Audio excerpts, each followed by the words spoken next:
Well, hello everyone. I hope you're there. Very good to see you on this crisp morning. My name's Stella Bruzzi. I'm Dean of the Faculty of Arts and Humanities, and I'm kicking off this first week of our Inspiring Minds introductory programme. This is a chance for you to hear a little from me and from your heads of department, except for Professor Sasha Stern, Head of Hebrew and Jewish Studies, who is observing Yom Kippur today. Well, we might not be dressed as Union and Confederate troops about to contest the Battle of Gettysburg, but we're definitely living history. There's obviously the pandemic, the shadow that stalks virtually everything we do. There's the resultant and looming economic crisis. There's Black Lives Matter, precipitated by the murder of George Floyd in May. Then there's Brexit. Yes, the light at the end of the tunnel is an oncoming train. Plus, there's the US presidential elections in November. And then there are universities, the experiences of students going up to university. The UK over is at the moment, as you know, headline news. These are uncertain times. I thought it would be good to start by this. It made me think back to, and this is obviously to admit my age, when I went to university in the autumn of 1981, and thinking back to the crisis then. I'll come back to this in a moment. I went up to Manchester autumn 1981. In the summer of that year, there'd been several race riots across England, in inner city Birmingham, London, Nottingham, Leeds, Liverpool, and obviously Manchester, where I arrived for my university. The campus was next to Moss Side, the focal point of the Manchester riots, and my first ever meeting about the first ever student play I became involved in was in a house opposite a shop that had been burnt out during those riots. So in a sense, this is a crisis, and it is a unique crisis, or a unique series of crises that we find ourselves in, but it's not the only time we've been in crisis. As we headed into lockdown in March, and alongside the rising crisis of the global pandemic of sickness and death, I think we all became acutely aware of the importance of arts and culture and how they were going to help us through it, not just as escapism, and I think that's very, not just as entertainment, as they say, just entertainment, but also bringing a different perspective on the world, helping us to understand the news and the real world as it unfolded around us. My own particular academic subject is film studies. I've always gone to film and television for inspiration as well as solace. For me, the moving image is never just entertainment, and I find the most interesting films or books or paintings are both of the moment, a product of their time, and in a perpetual state of flux. They're not fixed or bound by history, but perpetually open to reinterpretation, reflecting not just their time, therefore, but the time in which they are being watched and or consumed. One feature of firstly lockdown, then not going anywhere terribly exciting, which was my experience of the summer, was viewing. And actually, remarkably, how little was done on old formats such as VHS. I had promised myself that I was going to keep a log of what I have viewed and watched and read, and obviously I've done nothing of the sort because I like to think I'm quite organised, but not that organised. I thought I would mention a couple of examples of things that I watched and that chimed with the times in which we were living through the summer. An obvious one was Groundhog Day. The idea of waking up to find the same day being endlessly repeated was just a little bit too close to home, I found, even though I still enjoyed it. Some of you may be at the moment watching Us, or maybe watched Normal People. The idea of watching physical closeness, getting off with a stranger in a club, for example, traveling across Europe and cramming into art galleries, now seems like from a completely different and bygone age. And thinking of Black Lives Matter, something I watched a couple of weeks ago and which made me think, which I looked back on and found very different this time around, was Horace Ove's film from 1986, Playing Away, which features a cricket match between the conquistadors from Brixton in southeast London, invited to play against the local team of a town called Snedington, but very, very clearly Lavenham in Suffolk, as part of the village's Third World Week. Ove was the first British Caribbean person to direct a feature film in this country, the film Pressure. And this is very much a film, as I said earlier, of its time. It's a pretty gentle, satirical film talking about racial unease, unthinking racism, unthinking sexism, that reflected on the riots earlier in the 1980s and of the pervasive racism and sexism of that decade. But also is quite depressing viewing now, because it does reflect, I think, how little has changed. Made in the mid-1980s, for me, watching it again in September 2020, it recalled both the riots of 1981 and reflects on the racial unrest of 2020, and made me realise yet again how slowly we've moved towards equality and justice. Others have followed in Ove's footsteps, but not that many. But the Oscars are now permitted positive discrimination to ensure that non-white voices are not silenced. So these multiple 2020 crises might actually prompt positive change, might actually make that happen.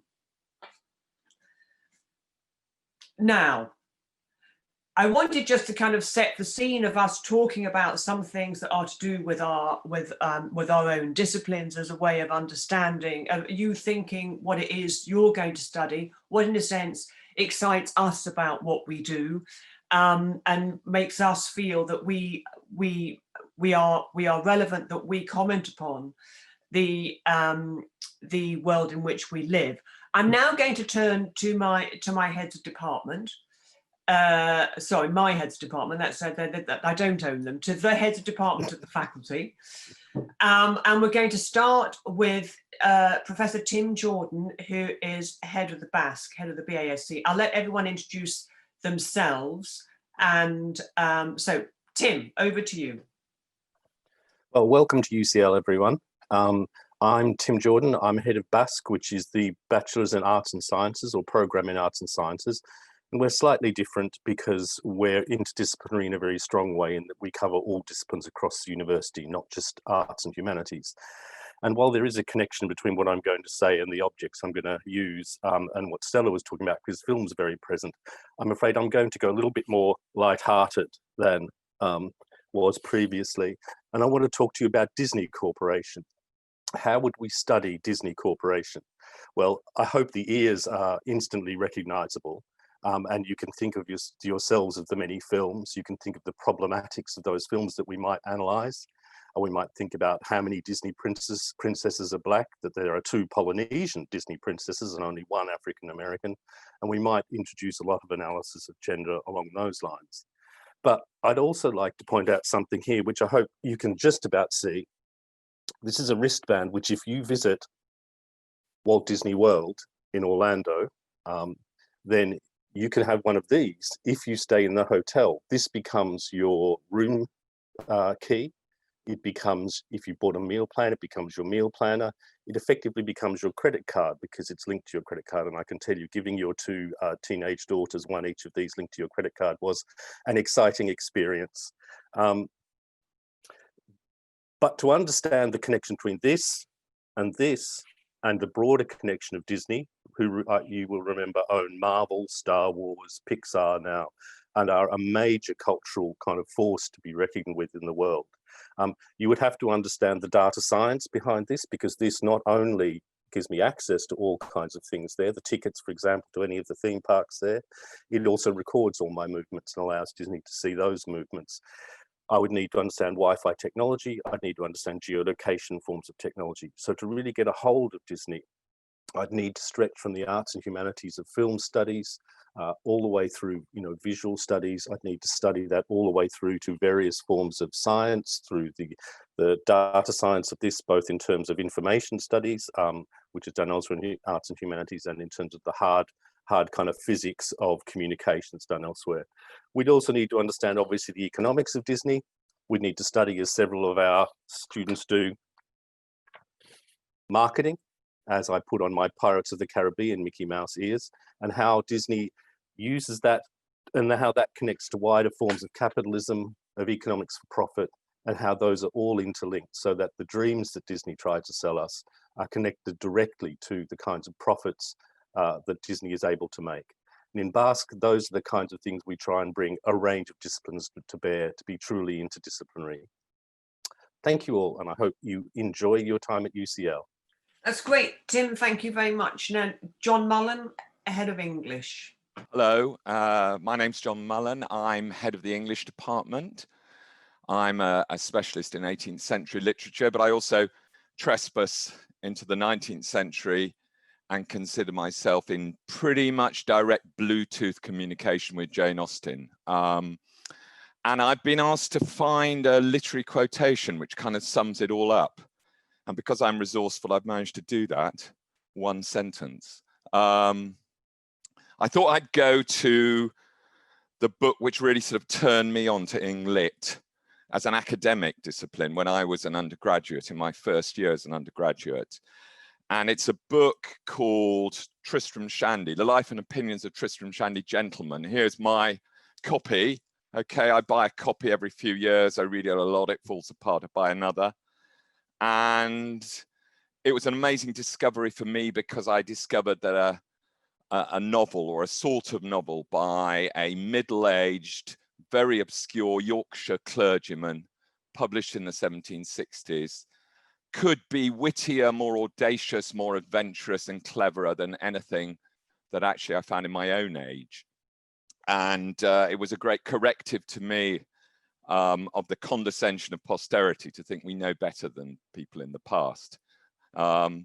And in the quotation I'm going to give you, Tristram, the narrator, who's a kind of alter ego for Lawrence Sterne, the author, sighs over the difficulty, which some of you, any of you who do any kind of creative writing will know, of doing anything original. And he says, shall we forever make new books as apothecaries make new mixtures by pouring only out of one vessel into another?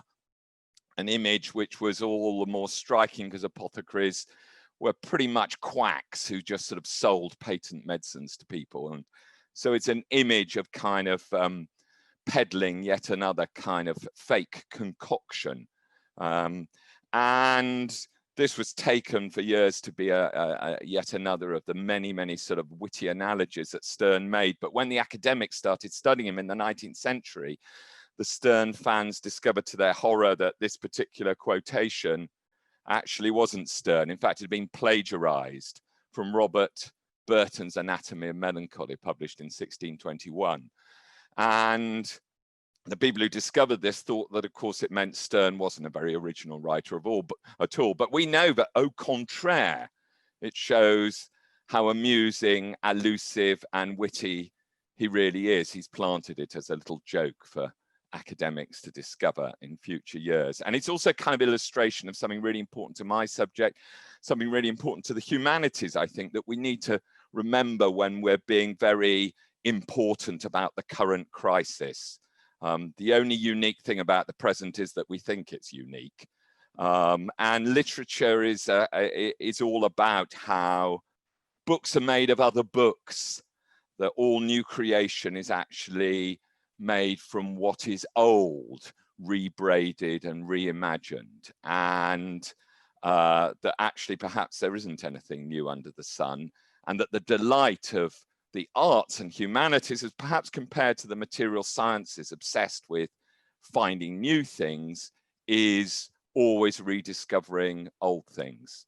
Classic literature is what you can reread, and I hope that you'll be embarking in the next few years, not just in reading things, but also rereading them. Brilliant. Thank you, John. Now we've got EISPS. Philippe. Hello, everyone. Welcome to UCL. So my name is Philippe Malia. I'm the head of EISPS, which stands for European and International Social and Political Studies. Like Basque, which was introduced by my colleague Tim Jordan a while ago, it's also a combined studies program. We run 3 different degrees, and I'll be very happy to welcome in the Republic of EISPS from 11 all the incoming students. I'm a political scientist, so I'm interested in political ideas and party politics applied to France and Europe, several European countries in general.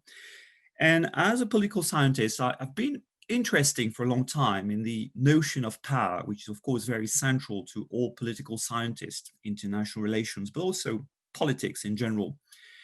And the notion of power is a very complex one, and we tend to think of power as, you know, a means of coercion. We think of power in terms of constraint. We think of the police, the army. We think of the fear of getting a fine, being sentenced to jail. All those forms of expressions relate to power. But I think what I was always very curious about, the more, in fact, more widespread, but more tacit forms of dominance and power and authority, and also when power gets challenged by normally law-abiding citizens. We are law-abiding citizens, but sometimes we break the law. And why? I always wonder, why do we take those risks? Why do we break the law? I don't know if you saw over the weekend all those people across several cities in England breaking the curfew rules set by the government. By the way, I do not condone that at all, but just it was very, very nice food for thought, really. Why do people were doing that? Wasn't it a kind of direct challenge to the authority of the state in a way? And so I think in order to understand that, probably you have to think of power in a different way. And power is not mainly, as the German sociologist Max Weber once put it, the monopoly of violence, which is allegedly held by the state via its police or the army. I think power in general is more often diffuse. It's something tacit, implicit, which put people in positions and people stay there. You know, it's understood that they shouldn't break the law. It's understood they should stay where they are in their own position. And to explain that, a French sociologist, he's not the only one to be fair, but I think he coined the expression in the first place a few decades ago. His name was Pierre Bourdieu, and he came up with the notion of symbolic power. And I think that's really the heart of the matter. A lot of our interaction in our everyday lives revolve around this notion of symbolic power, i.e. something which is tacitly we acknowledge the power of an institution or of a group of people, and ensure we don't cross the line, because we know that we shouldn't be doing it, be it because of traditions, but also it could be for fear of getting punished. Symbolic power, in fact, so helps define a kind of authority where you and I know our place in society. And I think a lot has to do with our early days, you know, the kind of upbringing you got in your family, then the education. It is largely determined by that, but not only, but that plays a big part. Last point about symbolic power is that through symbolic power, a lot of discriminatory forms of domination can be upheld. Think of all the stereotypical representations of in gender relations or race relations. The mere fact of being in denial that such discriminations in the realm of gender relations or race exist. So in short, to recap, I would say that for symbolic power to fully operate, one needs on the one hand a dominator, i.e. an institution or people who are there really who are willing to perpetuate that form of domination. And on the other hand, you need the dominated, those who accept their position, so to speak, on the social ladder. Thank you for your attention. Well, thank you. Now, Greek and Latin, Gaezina. Hello and welcome to UCL. I'm Gaezina Manoweld. I'm the head of Greek and Latin. And Greek and Latin means that we are teaching and researching the languages of classical Greek and Latin and all the literature written in these languages from the beginning until the modern period. And we also research on the impact of classical antiquity on modern times, including in modern films. Me personally, I'm a Latinist and I've worked on various bits of Latin literature. More recently, I've worked quite a bit on the guy behind me, the Cicero, who was a famous orator and politician in the 1st century BC. And he's written a lot of things like political treatises, rhetorical treatises, a bit of poetry, letters, and above all, speeches. And that's what I'm most interested in, his political speeches, since I feel that they are very interesting in themselves, and they also tell you a lot about the current period. So when I was writing one of my first big books on Cicero, that was about in the time of the Iraq War. And in some of those speeches I was working on then, Cicero discusses the question whether it makes sense to negotiate with an opponent or whether it doesn't make sense and you should just start war immediately because that's the easiest way to get rid of him. And I mean, whatever you think of it, obviously that's an important question. More recently, I've worked on the 2 speeches that Cicero gave when he started his year as consul. So when he had achieved the highest political position in the Roman Republic, and which is like an inaugural speech of a president or prime minister. And in that speech, he says, if you follow me, I'll ensure you'll have peace, freedom, and tranquility for the entire year I'm in office, without really saying how he's going to achieve that. And he also says, don't follow my opponent. He's of such a bad character. He can't be a reliable politician. Just follow me and all be fine. And then in another speech, he hasn't quite achieved what he wanted to, but then he says, oh yes, that's what I've actually wanted all along. It's just a bit of delay, but not really a big change of what my plans were. So I don't really need to elaborate on that. You can see certain structures in Cicero's argument that you also find among our present day politicians. But what I think makes Cicero worth studying is that he does it a bit more cleverly than most of our present day politicians. If, like me, you spend hours and hours poring over his speeches, you really realize what techniques he uses to make it so plausible. But imagine you were standing in the Roman Forum and just hearing it. It all sounds completely persuasive and fine. And that's really interesting if you sit in a classroom with others or on your own and you read these speeches to find out what is he actually doing to make it so plausible. And as I said, I find this interesting and also get the impression that students who've been reading these speeches with me also enjoyed this kind of intellectual game. And once you've done that, you've learned a lot about oratory in general, Roman politics, writing in Latin, but you've also acquired some techniques that are really helpful in the present environment, because it makes you much more wary about what politicians say. You learn techniques to look at what they say and what they do. And this is something, I suppose, that we really need in those times. So, and that not only applies to Cicero, but also to many other texts of Latin and Greek antiquity, that at first glance, they seem quite obscure and far removed. But if you look at the themes that they cover, there's a lot of stuff that is still relevant today. And that's what makes the study of classics really worthwhile and enjoyable. And I do hope that whatever you'll be studying here in the Faculty of Arts and Humanities at UCL over the next few years, you'll enjoy it and get something out of it. Do have a good time. Thank you. That's great, Gaezina. Thank you. Next up, Information Studies. Elizabeth. A big welcome to UCL. I'm Elizabeth Shepard in the Department of Information Studies. We embrace 5 disciplines: archives and records management, library and information studies, digital humanities, publishing, and information science. And we were founded in 1919 as the first British School of Librarianship, so we've been celebrating our centenary. One aspect of our disciplines, which is common to us all, is to adopt participatory, collaborative, and community-based methods in our research. So we often work alongside community groups as co-researchers, seeking to ensure that personal and community interests are central to our work.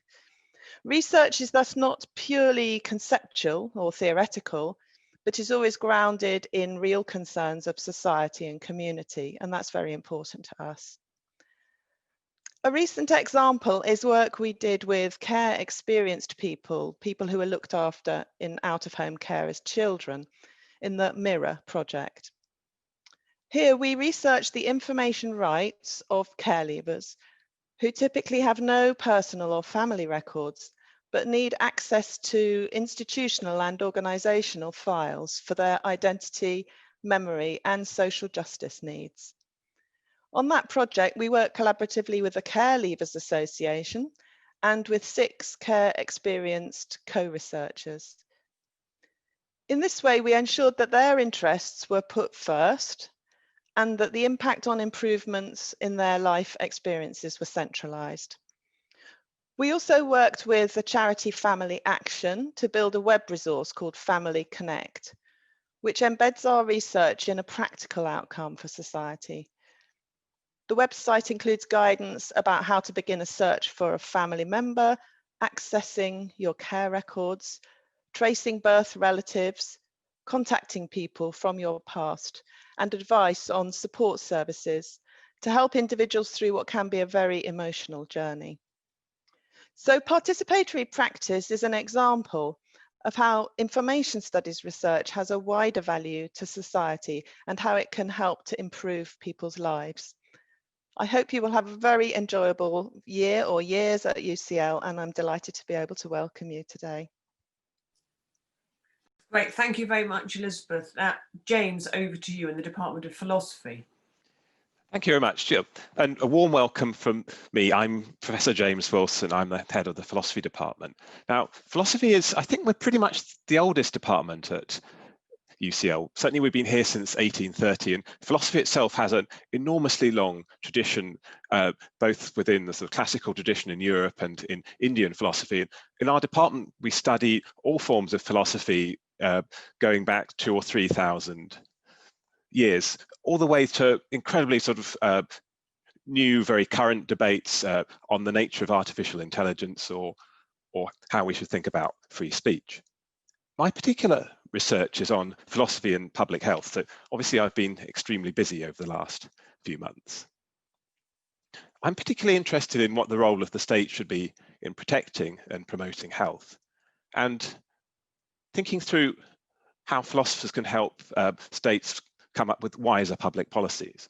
And I wanted to share a thought and a perspective from you, from one of my favourite philosophers, who's William James. Now, probably if you're doing English at the moment, you might know William James as the less famous older brother of Henry James, the novelist. But for philosophers, obviously William James is the more famous older brother of the not so good novelist, Henry James. The thought I wanted to share with you is from William James's famous essay, The Will to Believe. In the essay, William James is interested in the kind of attitudes that we as citizens and as scientists should have towards the world. And one kind of common sense approach suggests that as scientists and as citizens, we should stick to the facts, stick to what exists. But that William James points out that in a lot of cases, what the facts are, how the world is, depends on what we think and what we do. As he puts it, there are cases where a fact cannot come at all unless a preliminary faith exists in its coming. And I think at the beginning of this most unusual of academic years, I think there are a few important lessons to take away from this thought. So I'll give you an old Indian story. There are 2 men, one high-minded and generous, the other one very selfish, were sent to foreign lands. And they were asked to report back on the kind of people that they found there. The first reported that they found people in the foreign land basically good at heart, not very different from the people at home. The second was envious on hearing this, because in the place that he'd visited, he found that everyone was selfish, scheming, and cruel. Now, of course, they were describing the same land. And William James explains how this can be. So if you start from the assumption that other people are basically trustworthy and likable and act on that basis, then a cascade of behavior can start. Others return that openness and compliments. You interpret what they do as signs of friendliness, and then you can build on that from there. But if, on the other hand, you start from the assumption that other people are hostile or indifferent to you, and you act on that basis, then they may interpret your hostility as a kind of mistrust. They react to that, and before you know it, everything's blown up in your face, and it becomes true that the other person is an enemy, even if they weren't an enemy to start off with. So I've been thinking about William James a lot in the context of the pandemic. The idea that how things are always depends partly on what we think about them and what we do has been made vividly apparent to all of us, I think. As we've begun to rapidly re-engineer the norms that we used in order to live together and to study together, I think it's going to be vital for all of us to be willing to make the first move, to trust that others will respond well, and also that the broader institutional infrastructure will support us in our attempts to do this. So, well, thank you very much and enjoy your time at UCL. That's great. Thank you, Jane. So, and the astute amongst you will have worked out that we're going through departments alphabetically. So we're now to CELGS, the School of European, oh, Joe, you do the introduction to the CELGS. Thank you, Stella, and thank you all, and welcome all to UCL. So I'm the head of what's now become the largest language department in the UK, CELGS, and we offer tuition in Danish, Dutch, French, German, Italian, Icelandic, Norwegian, Old Norse, Portuguese, Spanish, and Swedish. And our degree programs cover multiple disciplines from translation studies, film, history, politics, linguistics, gender and sexuality studies, comparative literature, health humanities, and early modern studies. So my own background is Hispanic studies. I started out with a degree in French and Spanish, and my research now encompasses film, psychoanalysis, feminism, and surrealism. So my inspiration for Tumultuous Times for this morning comes from the 4 fundamental concepts of psychoanalysis by Jacques Lacan, first discussed in a seminar he gave in 1964 on anamorphosis. To illustrate this seminar, Lacan used a very famous Holbein painting from 1533. It's in the National Gallery in London, so social distancing allowing, you may be able to go and see it, or please do Google it. I wish I'd now thought of doing what Gaezina has done and putting it behind me. Anyway, it's called The Ambassadors, and it shows 2 extremely privileged, very finely dressed ambassadors to the court of Henry VIII.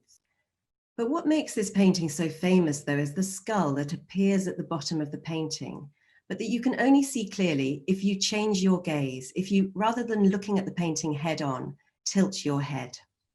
This is anamorphosis, or an anamorphic image, an image that appears distorted or out of place until you are able to see it from another angle. Lacan makes much of this effect that we don't have time to think about now, but the point I want to highlight here is that if we are sighted, we can see things, of course. But what we see depends on where we are, and we can never see from more than one perspective at a time. So that if we want to see more clearly, we have to be prepared to move. This notion of only seeing clearly if you're prepared to tilt the field of the gaze is one I've used a lot in relation to issues of gender and nationality in my own studies of film and literature. And as well as reminding us that we need to be flexible about what we're looking at, this painting, The Ambassadors, also reminds us that no form of institutionalized power, in this case the court of Henry VIII, is ever permanent, and that all forms of institutionalized power may be altered by a change in perspective. I believe that my discipline, the study of languages and cultures, helps us to cultivate greater flexibility in what you might call the field of the gaze. And I also believe that the more flexible we are, that is, the more open to other languages and other cultures, to other ways of seeing and speaking, the less vulnerable we will be to manipulation within this new field of the gaze, the internet, that we all benefit from, as we are this morning, but that now threatens to shape us all in ways that Lacan could never have imagined back in the 1960s. Thank you, and I may see some of you later this morning at our induction meetings. That's great, thank you, Joe. And last but not least, the Slade School of Fine Art, Kieran. Thank you, Stella. I'm Kieran Reid, Head of Department for the Slade School of Fine Art. The Slade is a leading art school specialising in painting, sculpture, print, photography, film, installation, performance art. I myself am a sculptor and I research socially engaged and participatory art practices. It's a tough act to follow, listening to all the other heads of department this morning and to Stella, but I'm going to talk briefly about art futures and disruptive technologies. We are now living through an industrial revolution. Many workers are now again based in the home, and methods and ways of working have changed. The first industrial revolution was the transition to new manufacturing processes, and workers moved to cities from small towns, villages, and rural locations. We are temporarily in an opposite position. The current evolution of the workplace and the ways we engage with the world around us will impact upon the arts and artists, and we'll need to further adapt our ways of working to meet these challenges and address anxieties with live digital interactions and the way we interrupt this digital fourth wall, like in front of us now. Through disruptive technologies, the fourth industrial revolution, or 4.1 when considering COVID-19, is changing the way we live and work. Artificial intelligence, AI, nanotechnology, virtual reality, machine learning, and advanced robotics are affecting our society, our economy, our environment, and our politics in both predictable and unpredictable ways. It is almost certain that these technological advances will overtake current mechanical and digital processes and will allow for previously unthinkable to become a normalized reality. It is thought that one of these most immediate outcomes of the fourth industrial revolution is the automation of manual processes. And as this accelerates the development of the automation that undertakes these processes. As artists, we deal with materials and objects traditionally in 2 and 3 dimensions and through time. We connect with our senses in considering how our audience experience an artwork. An artist and a viewer has a relationship to the materials and the objects, as well as to the process of making them. And often both making and viewing art is connected to direct experience and place. But when data becomes the medium for artistic expression and the experience of viewing, it becomes intangible without physical form beyond its code, can there still be a future for the material artifact? Is a digital experience within a virtual installation, for example, different from a physical experience of the same installation when faced with real objects and a physicality to moving around a room or a space? Frequently, we talk about offering people the interdisciplinary training and skills to enter the workforce and most likely to one day carry out jobs that at present don't yet exist. How can we prepare artists for new forms of art or for employability in an ever-changing future? And how as an art school can we evolve to enable critical discourse within this technical and theoretical field? Artists are highly skilled and trained to read and decipher images and their interconnecting meanings. Artists are also disruptive, much like these new technologies, and they often think in abstract and unconventional ways. Cyber companies have been saying they need more arts graduates to take on jobs in this sector, and industry is looking to learn from the arts and to enable them to understand new creative ways of thinking and developing new ideas. It is vital we consider the ethical position in all this too. Can the arts be a fulcrum point of engaging ethics within AI and machine learning? And what can art, the arts, and artists offer to artificial intelligence, as well as what AI can offer to art? Thank you. Enjoy your first term here at UCL. Well, thank you all very much indeed. I hope that we've given you a flavour of the faculty and a sense of who we are and what we do. Alongside Hebrew and Jewish Studies, this is your faculty. This introduction, as you know, has been recorded and we'll also put some further information online. So please don't worry if you've forgotten our names or some of the references that we've made. So we've reached the end of the beginning, as it were. Maybe some of you are familiar with the poem The Untold Want by Walt Whitman. The untold want by life and land ne'er granted, now voyager sail thou forth to seek and find. The films that were especially instrumental in setting me on my own personal academic path away from Shakespeare and theatre and towards cinema were the melodramas of the classical Hollywood era.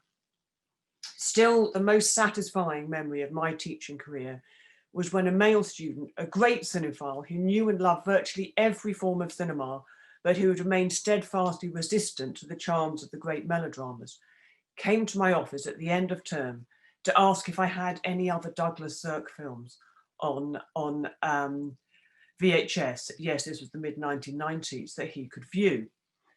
It was as if he was asking for porn. I half expected him to bring out a brown paper bag in which to put the offending articles, because I found him a few. Anyway, I digress. Irving Rapper's wonderful melodrama, Now Voyager, from 1942, starring Betty Davis, Paul Heinried and Claude Rains, half the cast of Casablanca for the observant amongst you, takes Whitman's lines somewhat literally as the unhappy Betty Davis sails forth on a ship away from depression and her overbearing mother, meeting and falling in love with the married Henry. The film ends with Jerry lighting cigarettes for the both of them. This was 1942. Again, one of those moments that we wouldn't be doing now, because he lights both of them and gives her one. Obviously, rules at the moment wouldn't allow that. Longing looks and Charlotte gazing up at her lover as she utters one of Hollywood's most famous exit lines. "Oh, Jerry, don't let's ask for the moon, we have the stars." We had, I suppose, dear students, wanted to give you all the moon, but because of the multitude of external factors, find ourselves in the position for the moment of offering you the stars. The stars of these introductory weeks include the Inspiring Minds programme, your department inductions, and your first classes. Do enjoy them, do join them, of course, but also enjoy them, we hope. And remember that we want to know how you're getting on. So we would like your feedback. There will be plenty of opportunities for you to give us the feedback and some sessions and other things, surveys, because this is new for all of us. You're starting slightly later than some other universities and have the benefit of that knowledge. This is not a normal start, as you're well aware, to an academic year. Your socializing is curtailed by, for example, the rule of 6, and your teaching will be different. We all assume responsibility for keeping the campus and each other as safe as possible. So please act responsibly as you think of yourselves and others. But above all, I want to end by saying, welcome to UCL. And I sincerely hope, to quote yet another movie, that this is the beginning of a beautiful friendship. Thanks. Thank you, everybody. I think that's when we sign off.